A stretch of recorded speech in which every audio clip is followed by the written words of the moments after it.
Hello friends, my name is Shrikant Deshpande. Through my YouTube channel Zeco Inspection Technology, I upload videos on various QC, QA and inspection topics.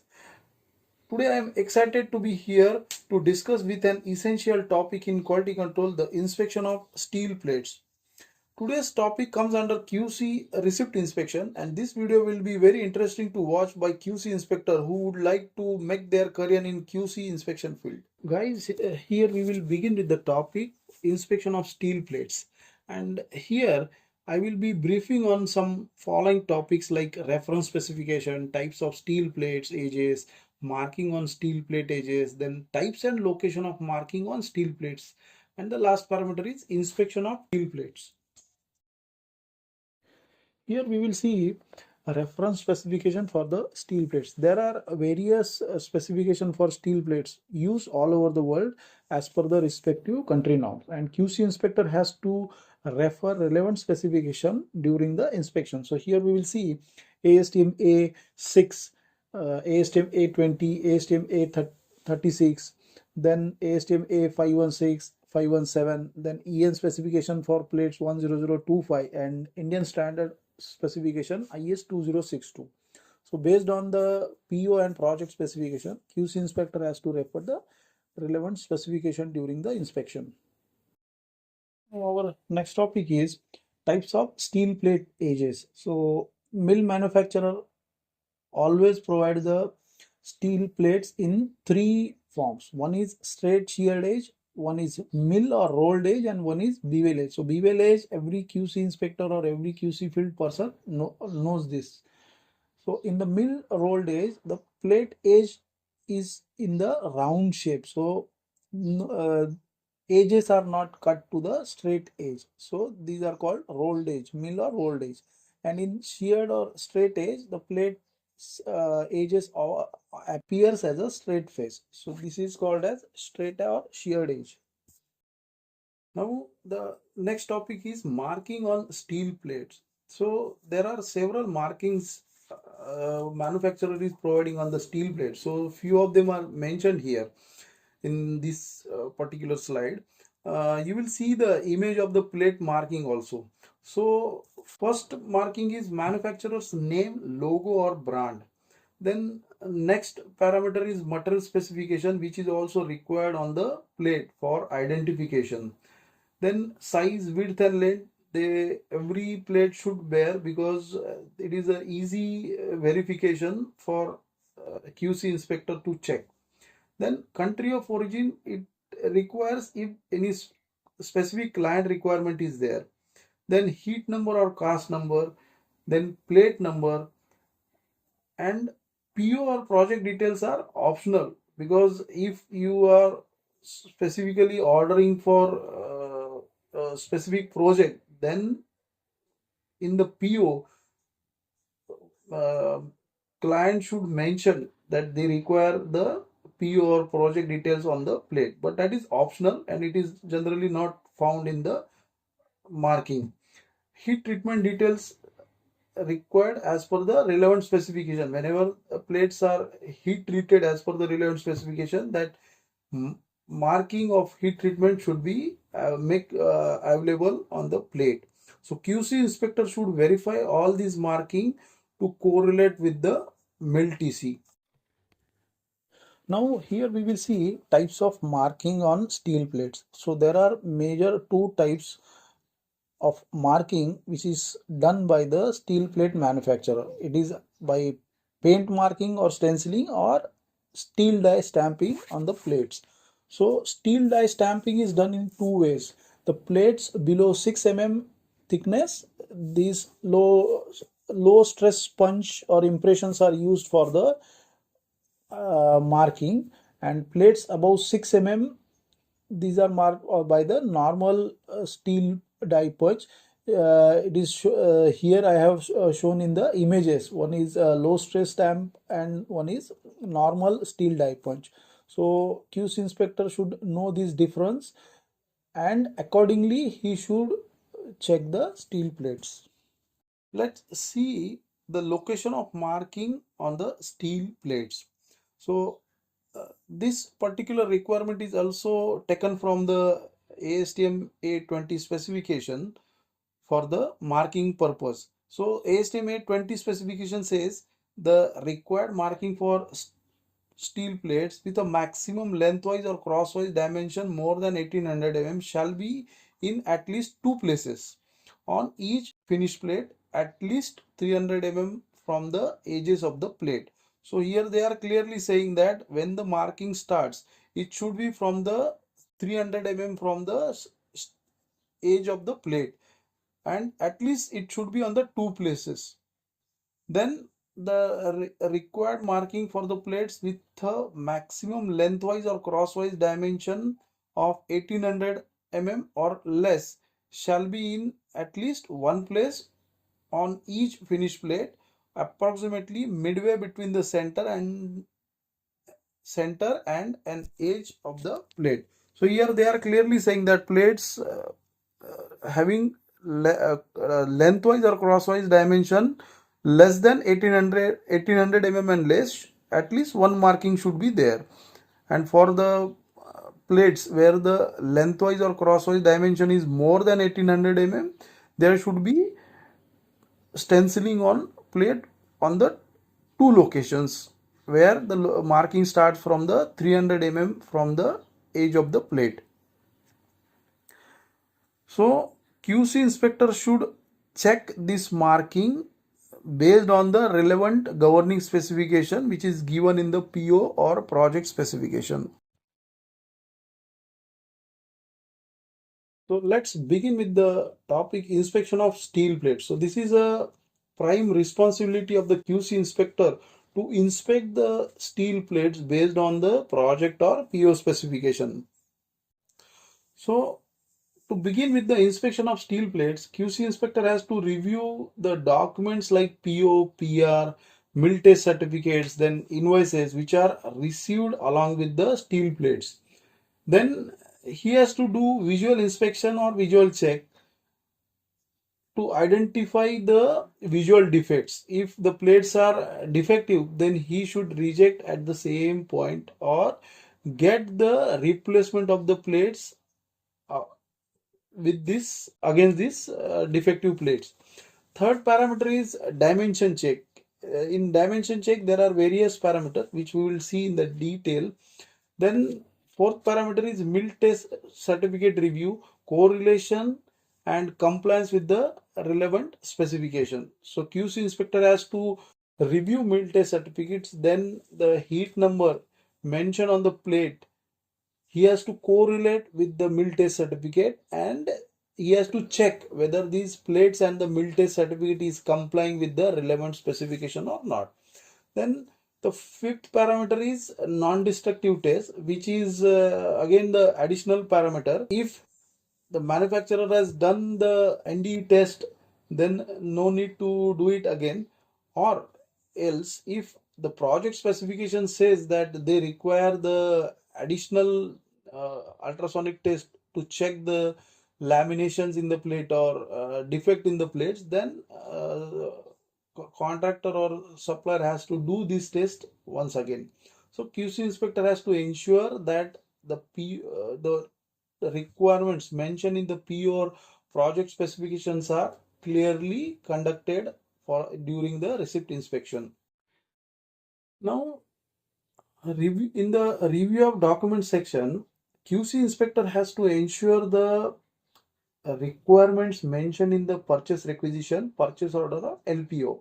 So based on this document, he has to check the plates, steel plates. Again, he has to ensure that in the delivery note and invoices, the proper PO or PR numbers are mentioned, then relevant specification asked by in the purchase order or LPO are available or not. Then supplier has to mention the heat numbers in the delivery note invoice. So QC inspector has to ensure all these detail, and then he should start for the further inspection of visual, dimensional and mill test certificate compliance. In mill test certificate, QC inspector has to ensure the heat number or cast number material grade and specifications are matching with the purchase order or purchase requisition or not. So he has to ensure that he has to check the heat numbers on the plate, and he has to correlate with the mill test certificate. In mill test certificate, he has to check whether all the chemical parameters, uh, physical parameters, and additional tests which are required as a mandatory as per the relevant specification or standard or not. He has to ensure that mill test certificate bears all these tests, and the compliance statement is mentioned in the mill test certificate that these plates are complying to so and so standards. So he has to ensure compliance of project specification for additional technical requirement which are not mentioned in national or international standard if they are mentioned in the PO or project specification. Because sometimes it happens that purchase order are having minimum requirement of grade, specification, weight, quantity, etc. However, if these plates are mentioned in the big projects, so QC inspector has to ensure that project specification also meets the requirement of these particular received plates. So in overall, QC inspector has to ensure project specification or PO specification for the inspection of these plates. Once he is satisfied with this document, then he should go for the further inspection. After completion of review of documents, QC inspector's next scope is visual inspection or visual check on the steel plates. During visual inspection, QC inspector will refer the PO or project specification for relevant specification for these steel plates. These may be ASTM standard or BACN standard or IA standard or ASME SA standards. Since he has to refer the relevant standard, the relevant acceptance criteria and other mandatory tests which are mentioned in the relevant spec, he has to follow strictly for the visual inspection. While inspecting carbon steel plates, various visual defects may appear. Now I will brief one by one the visual defects and the relevant parameters of this defect. So first defect is lamination. So the lamination occurs flat and thin subsurface separated present inside a metal plate. It is parallel to the surface of the plates, and these are called the plate laminations. In this image, you will see that the plates, there is a one pocket which is showing the lamination, and two upper layer and bottom layer of the steel plate is separated by a cavity. So that inner portion cavity is called as lamination. These may be sharp. In the second image, it is very sharp, but it is visually appearing in the plate. Now everyone knows about the crack. So cracks are generally observed on the surface of the plate, and internal cracks are also available. So surface cracks we can visually identify, and internal cracks can be identified through non-destructive examination, ultrasonic test. Second visual defect is oxide scale. So oxide scale always will be present on the plate, and it can be removed by the wire brushing and through blasting of these steel plates before painting. Next defect is corrosion. This is the chemical and electrochemical deterioration of steel. Another defect is pitting, which everyone knows. These are the localized small cavities or holes on the steel surface. Now in this next slide, we will see the defects like silicon streaks, rolling marks, laps, scabs, seams, and slivers. So these are all manufacturing process defects. So surface defects appearing as streak due to high silicon content in steel called as silicon streaks.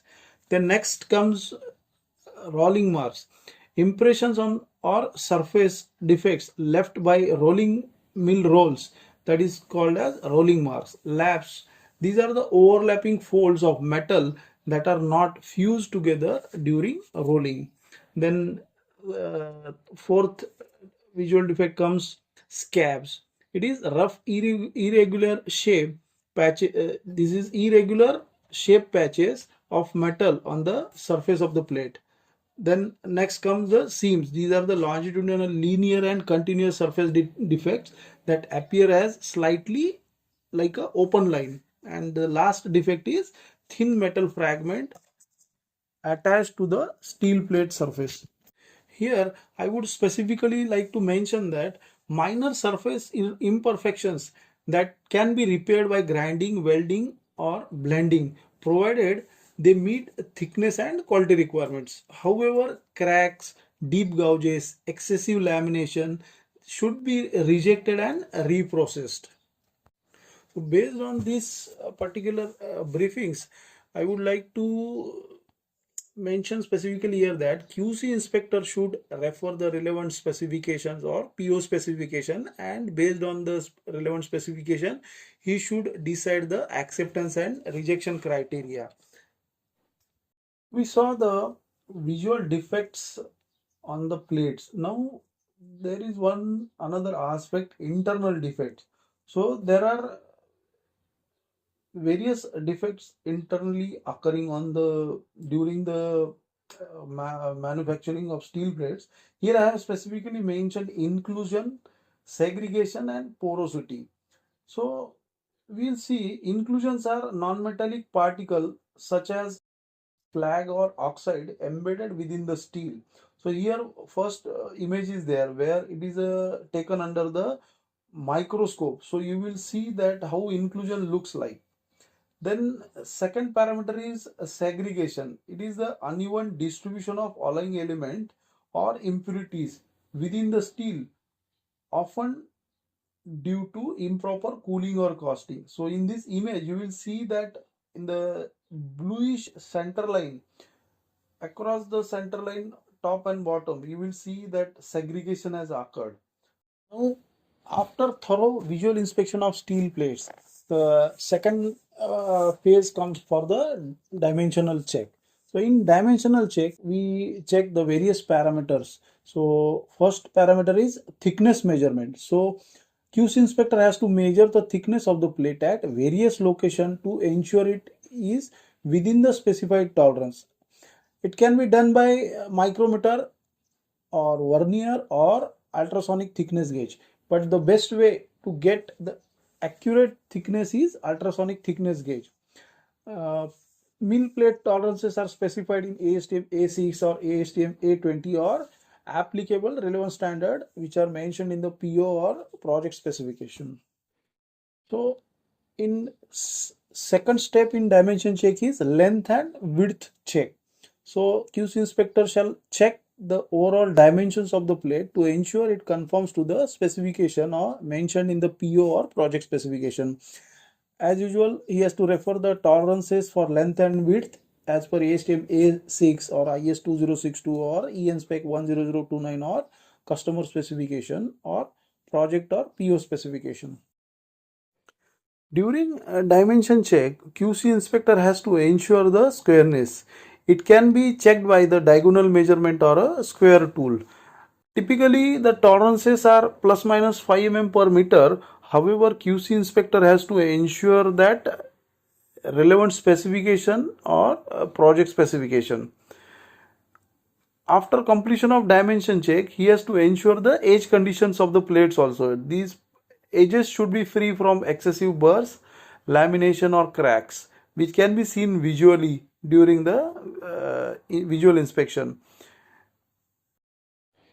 Here, another parameter in dimension check, we will see that it is flatness. The plate should be flat as per the requirement specified in the relevant specification. So QC inspector has to inspect the plate for any warping or bend that may affect its usability.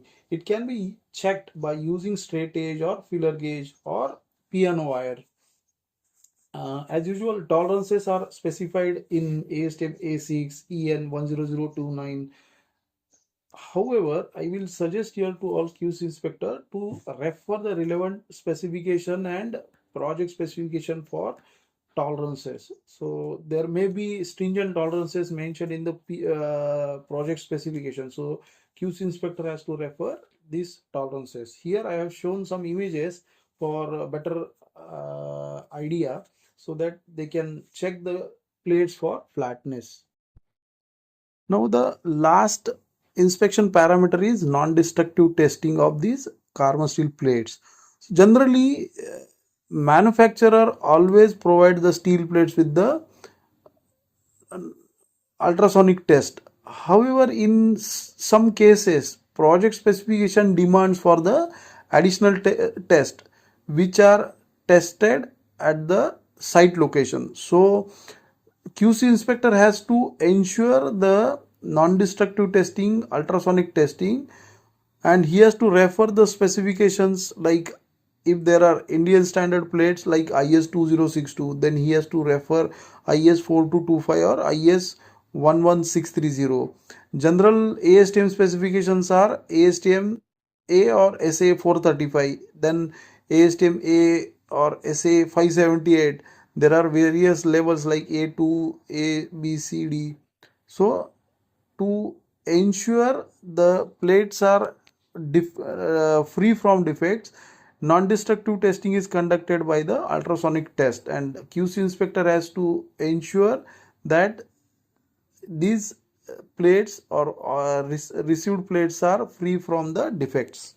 Hey guys, thank you for your time and attention. I appreciate your interest in quality inspection and hope you find this video valuable and informative in terms of QC aspects. If you want to learn more about inspection, quality control and quality assurance, make sure to subscribe to my YouTube channel Seco Inspection Technology. We share informative videos on inspection, quality control and quality assurance across various industries.